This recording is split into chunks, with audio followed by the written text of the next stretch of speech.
mean, so I think the earlier speaker was talking about passion, and I think I met you on the phone. You had me at hello, and I was just drawn in because of your passion for really advancing equality across the board.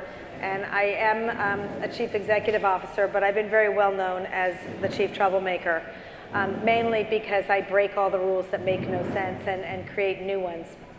Because when you think about gender and gender equality, what has been happening is not working. That is clear. And if we try to just rewrite history, that will take a really long time. Correcting something, you have to correct it, then uncorrect it. Let's just not worry about it and say, here we are, we're gonna go forward, and what should be the new rules of the road so that all of us feel comfortable. Yeah, right? I agree, yeah. And so Thomas, your story is so incredible, you know, because one of the things I talk a lot about is experience. If you haven't experienced the challenge firsthand, you could read a textbook and it can tell you what to do, but until you internalize it in your heart in some way, it's a very different next step. Yeah. So, I mean, for you, and this is what was so fascinating, and I know that this is a conversation and we're talking with each other, but I just have to ask you questions first, and then you can take it wherever you want to go. When you were you transitioned from, and I'm going to ask you this question, and then I want to hear your story. Yeah. You're going to purposely say the wrong words. So that exactly, and so I'm intentionally going to say the wrong words because you transitioned to a man. So my assumption would be you transitioned from a woman to a man. Yeah. Tell me why I'm so wrong about my terminology. Yeah, well, it's not wrong for everyone, right? But like for me, when Shelley and I spoke on the phone initially about this conversation, I let her know that like I never experienced the world as a woman. There's a lot of ways that women experience workplace, for example, harassment that I never went through because I was an androgynous person. And I think stories about trans people, of which I am a media critic, they're often about like the before and after, as if they're sort of, which in a way that reinforces a binary like idea about gender in the first place. And some people, it's true, like had one radical experience and then moved over to another completely different experience. But for me, the way I was navigating the world was as a person who had a female body, but I was androgynous, I was queer, and I experienced other barriers that people in that exact veneer experience. And then when I transitioned, especially my workplace experiences were really, I like to say lubricated, which is kind of a gross word, but I can't think of another way of saying it. But it was kind of startling. I wrote an essay for the New York Times about this, about like the first 6 months after my transition when my voice got low. I would be in a meeting and I would speak, and suddenly everyone would quiet and listen to what I had to say, and any woman in the room knows what I mean, that was the first time that ever happened to me. So just talking and having people be quiet, even though my voice was lower and actually harder to hear, those sorts of things, I noticed them very quickly. And most of my work since has been about trying to figure out how to, be in my body in a way where I'm happy and I'm excited, obviously, to be living my best life, but to do so in a way that is with integrity and in line with my values. And in thinking about that and reporting out a book on it and doing 8 years of reporting on the masculinity crisis, what I have found through talking to sociologists and historians and psychologists has been pretty universal for men, no matter what your gender background is. And so a lot of my work has been trying to get men to listen to me as I have talked about these issues, because they're really relevant, not just actually on a privilege level, but just on the level of never apologize. That's your woman's side. Well, actually, no. Part of my post-feminist experience as being a man at work has been to learn to embrace apologizing in this body, because it means something different. True. Yes. True that. But the other thing I want to note is that for men, actually, a lot of the way gender operates on men is constricting and can make life actually really challenging in other ways. And so a big conversation I think we're lacking about gender is how we can think about it, for example, toxic masculinity, and how liberating our bodies from it as a culture of all, everybody liberating themselves is actually better for men too. So I'm sure we'll get into that more. Yeah, I think the topic was, it's about we, and it isn't a gender issue. First of all, gender equality is not a female issue. It's a social and economic issue. We say that, But until we start being that, things will not change, and embracing that. Yeah. And women are 50% of the population. We can't just talk amongst ourselves. So we're thrilled to see everyone here, humans here, that actually care about making the world a better place and transforming culture inside of corporations. Yeah. And so, we say it's about we. And I was always amazed when I started hearing that even our lexicon has to change. I am a market research, so have any of you ever taken those shitty, horrible surveys on the internet? So, sorry, not That's sorry. you. Yeah. I'm the mother of that invention. And, we used to tick off the boxes for demographic and say, tick off male, female, right, and then age, and it's not really appropriate anymore. And I read this whole note that we shouldn't be referring to gender in that way. The gender fluidity, what is your perspective on that? Yeah. What about that? I mean, people obviously think of gender as a spectrum. There's like a really interesting, if you go to GLAAD, they have a really great kind of succinct way of explaining the difference between gender identity and gender presentation, and the sex you're born in, and sort of how those things interplay with each other. And we all have a gender. Everybody in this room has a gender, and it's not just the province of trans people or women. It's people of every body type. So I think when we think about gender nonconforming people, it's just one label within this sort of spectrum of identity. And I think it makes a lot of sense that market researchers are creating space for them too, because there's plenty of people who identify outside of the binary. And so those are people who are in between, or maybe would call themselves they, them, or that sort of thing. Yeah.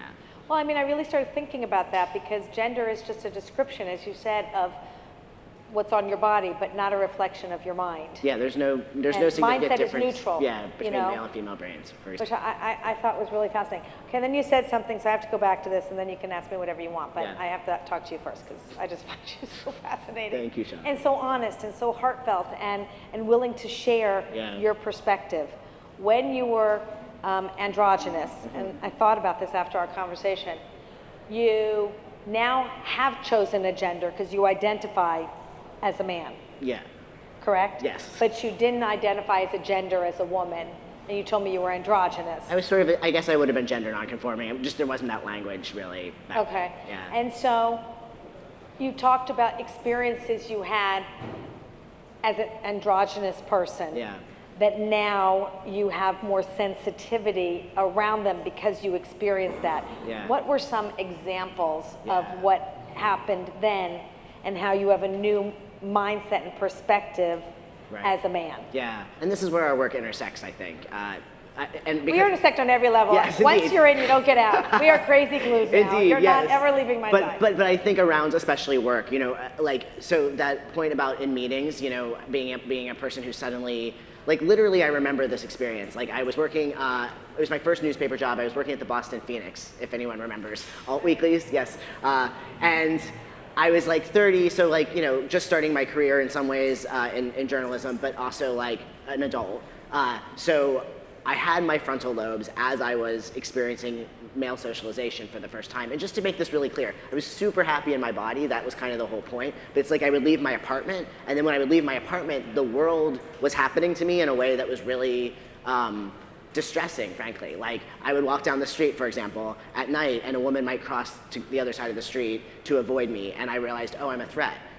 Or I would go to work at the Boston Phoenix, for example, which if you've ever been to Boston or know about the Boston Phoenix, it was a very rowdy newsroom. And I remember when I spoke for the first time and that room quieted, and it really was such a feeling of I've never experienced that prior to this body, ever. And then I realized over time that I was, I had internalized a lot of sexism, even, in a way that I didn't even know prior to my transition. And I think, frankly, women generally have internalized sexism, but trans people, of course, have internalized sexism. Men certainly have internalized sexism. And so one of the things I noticed at work, for example, was once I actually started keeping track, which I did fastidiously, this is a concrete takeaway for men in the room, I kept track for a week of who I was more likely to speak over in a meeting, who I was more likely to interrupt, who I was more fast to respond to in terms of emails and that sort of thing. And this wasn't an exercise of just making myself feel bad. This was the point, was like, have I internalized bias that maybe if I actually make it like illuminated to myself, can I actually find ways to change? So those were some of the sort of the ways I handled it. But in terms of like what I was experiencing, yeah, I mean, people listened to me more, people gave me more respect, I got raises without asking for them, things that were just like unbelievable to me, not just as a person who had been not a visible, legible man, but also as somebody who actually had a gender identity that was confusing for people before, and in some ways was a different kind of barrier. So this was like a 180 experience for me. I mean, it's just so amazing because we read about this, you hear that women in general are rewarded based on past performance and men on potential. Yeah. Blue, you might find this shocking, but blue was originally the color for girls and pink for boys. I know that, yeah. Because blue was the softer color, right. Pink was the stronger color. Right. It was only until the 1940s we actually changed the stereotype of the colors. Right. If you ask who is best qualified to do organizational restructure, I'm assuming people say man. a man. If you ask people who could, do work on the biggest clients and the heaviest lifting, a man. I'm assuming. If you ask who's better at planning events, a woman. Yeah. So you just are living and breathing experiential, case study of that is true. This isn't just things we read about and make this shit up. I mean, this really does happen. I'm experiencing it, and also I reported this all out. So I'm not just like personally testifying to my own experience, just to be really clear. Like you can look up my reporting. I've talked to all sorts of people and like cross-checked and cross-referenced all my experience. And in fact, like, there's sociologists have been studying all of this for, decades and decades. And it's the thing that I learned with my book, like just to sort of throw out a fact, and then let's move on to you, please. But like, I have to keep going. But Sorry. I mean, you're just such an accomplished person. I feel bad talking about just myself. But one thing that my book is about actually learning to fight. So very long story, very short. I was getting into all of these like weird altercations with men after my transition, and this was after years of having other experiences that I've outlined where I was like, I'm happy in my body again, but I'm feeling strange in the world and the way the world's reacting to me. So I had a series of weird near fist fights with guys in the street in 2015. And to be fair, my mom had just died, I was in grief, I was angry, but I also felt like I couldn't express my feelings. I couldn't express my sadness because you're not allowed to as a man. And I didn't know how to handle that. And then I maybe was walking around kind of angry, and maybe other guys who couldn't express their feelings were sensing that. And anyway, got into a bizarre altercation, one of 3. And this last one, I almost got into a fight with this guy. Like I really felt like I was gonna fight this guy. And I thought, if I don't start looking into this, I'm gonna become this person. That's what I thought. So I started asking a lot of questions, really basic questions about being a man. And all the men in the room know this. The first rule of being a man, it's like Fight Club, is, don't talk about being a man. Don't ask about being a man. You're not supposed to question it. It's a monolith. There's no, you can be a real man. Who knows what that even is, but you're supposed to be trying to be it all the time. It's very distracting work trying to be a real man. You can't think about anything else. So anyway, I wrote the book from a place of asking, first, why do men fight? And I learned how to box, and I fought in Madison Square Garden. That's a story for another day. But I also asked a lot of questions along the way. Did you take them down? Well, you got to read the book. Okay. Good answer. That's next. But yeah, so I think along the way I was asking all kinds of questions about what it means to be a man, and I don't even remember how I got on this, but like I really thought deeply about the ways men are also trapped in these gender roles and in the ways in which we have to behave. And so the way this all came out at work, I remember, sexism, was realizing that I had my own sexist perspective, which I was really shocked by. And with the book, I really took a deep dive into asking a lot of people who study this stuff, why does this happen?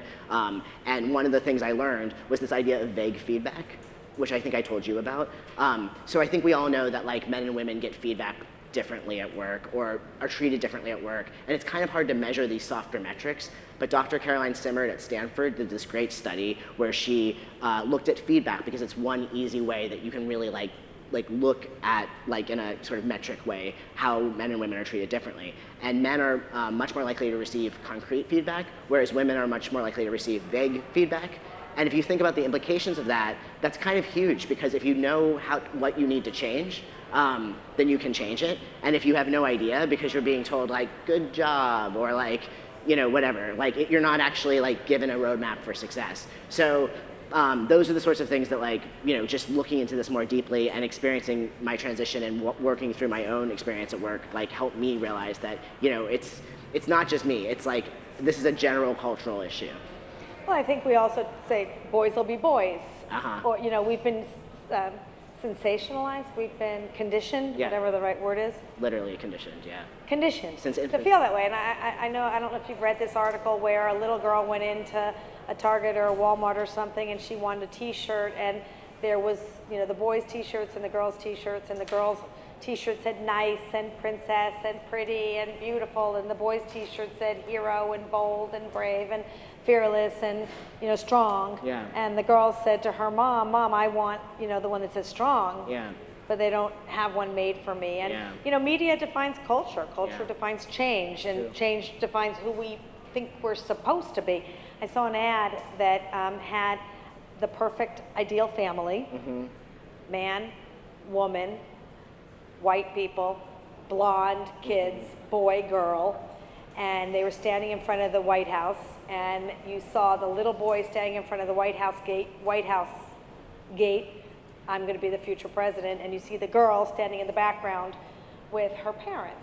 Now this is a very, very old ad, because I went to start looking at all the ads, and this is how we are conditioned early on of what we expect for ourselves. Yeah, absolutely. And today, even with maternity leave, what's it called when two men have a baby together? Right. Well, right? that's a big issue, yeah.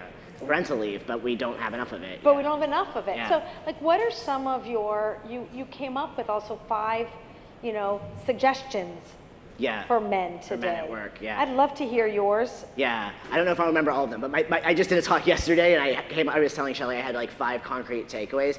I kind of resist being an authority because I'm a poet first, even though I've had a career doing many other things, and I think there's, so a little bit of me is like interested in being a beginner and being curious.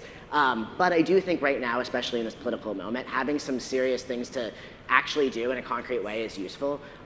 So one thing is like realizing that you have a gender, that everybody has a gender, and I mean that as like an actual worthwhile use of your time to quietly spend thinking about like how, I think every woman in the room probably knows they have a gender, but maybe not, so worth thinking about if you've never thought about it. But for men especially, like how do expectations of masculinity affect your behavior? And are you in line with your best self and with your best values in terms of like what is expected of you? And I know you're not. I'm just saying this because I've talked to at least a dozen people who are experts in their fields for my book, and inevitably at some point, and these ended up being mostly off the record, or I felt like I didn't want to include them because they felt private, but almost every guy I talked to told me a story about the way in which they are constrained by masculinity that was like heartbreaking, honestly. My favorite one, or the saddest one to me, was this guy I talked to for a podcast who told me that he had never even told his wife this, but that when he was realizing when we were talking that the way he holds himself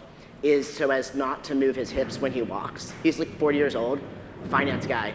He walks in such a way so as not to move his hips because he was teased so much as a kid for moving his hips when he walked that he like literally constricts his body still so as not to walk in his natural fashion because he was taught early on that that was gay. And in terms of generally what we socialize boys to believe is that being girly or gay is the worst thing you can be, which also explains how men tend to feel about women, ultimately. So like those sorts of things, just being aware of like your own biases and realizing that this idea of like, another thought is like that there's not good men and bad men.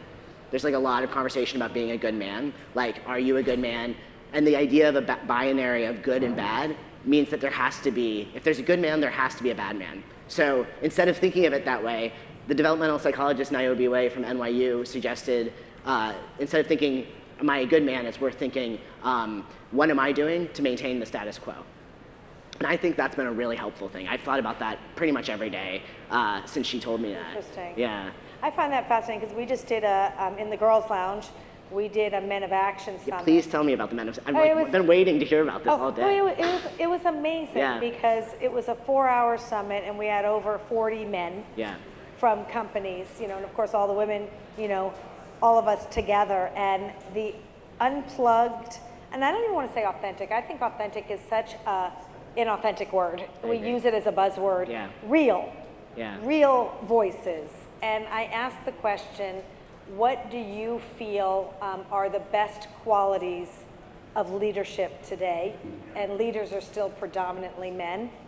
And one by one, from the most well-known people, from the biggest companies, Fortune 500 companies, they were all in the conversation. Yeah. The first answer was someone with empathy. Yeah. The second answer was someone who cares. Yeah. The third answer was someone who listens. The fourth answer was someone who can contextualize the issues. And the fourth answer was someone who's a team builder and inspires. Well, isn't that interesting? Yeah. And I said, so I have never seen a job description looking for a CEO with empathy and with caring. And I said, and by the way, those are the characteristics of a caregiver. And caregivers are predominantly women, yet we're losing our best leaders to caregiving. Yeah. What an interesting perspective. Yeah. And so it isn't gender, No. but it is the feminine qualities. Well, and we socialize boys systemically out of them. I mean, that's the thing. Like, that's what Niobe Way, this developmental psychologist, she's been studying this for 20 years on the Lower East Side. Boys systematically around the age of 14, who they often have very close, intimate relationships up until that point, and every single year throughout the time, this isn't getting better or changing. Around that age, that's when they start splitting from their very close, intimate male friendships and displaying these sexual dominance characteristics, these being strong, all of those sorts of things that basically divorce them from their empathy. And she calls it the things that make us human are what boys are socialized out of. So as men, we have to recover those qualities to be good leaders and to also, navigate sexual consent and all the other things that need to happen in this culture right now. Well, thank you for sharing, and it is clear that we are better together. We have 2 minutes because I want to leave it for one question if we have one question in the room. Is there a question anyone has? Go ahead. Talk loud. You mentioned 5 things. Yes. I think I gave 2, yeah. Yes. However, I was curious as somebody who's white, straight, male, right, what is the role that I can play to be supportive other than just listening and helping others speak up about this in a productive way? Yes, great question. So the first thing really is realize you have a gender and think about it. I do believe we all have a moral compass and we can see in ourselves when something isn't feeling right. And I think a lot of the ways men are socialized is sort of, you see this now around Kavanaugh, the way men are protecting him. We can tell when something's wrong and we need to stand up to other men when we see something that's not as it should be, So that's step 1, but step 1 comes from looking at yourself first. Also, there's actually concrete things you can do around noticing your relationships with women, especially at work, charting them, and asking for feedback. Because men are also trained out of asking for help. So if you feel oh wow, I talk over women all the time, if you have a female coworker or someone in your life who you can say, how do I, tell me about myself. What am I doing that might make someone uncomfortable or might lead to a negative outcome? Or I want to encourage the women who are on my team to talk more. What could I possibly do to do that? I did that and it really worked for me. So, so asking for feedback, monitoring your own relationship to the people around you, and realizing you have a gender. Those are 3, but I only have 1 minute. So. You know what, we're also redefining, not to change the golden rule because we don't touch that, but the golden rule, do unto others as you'd want done unto yourself. Think in your mind, do unto others as they'd want done to themselves. Because what might be good for me might not be good for someone else. And so think about that whole concept of respect and operate and lead with a conscious mindset. The whole concept of unconscious bias is so silly because if we've just made you aware that there's a bias, it's no longer unconscious, it's conscious. So own it and stop hiding behind the words unconscious bias because that's just an excuse. Thank you very much. Thanks, Shelley.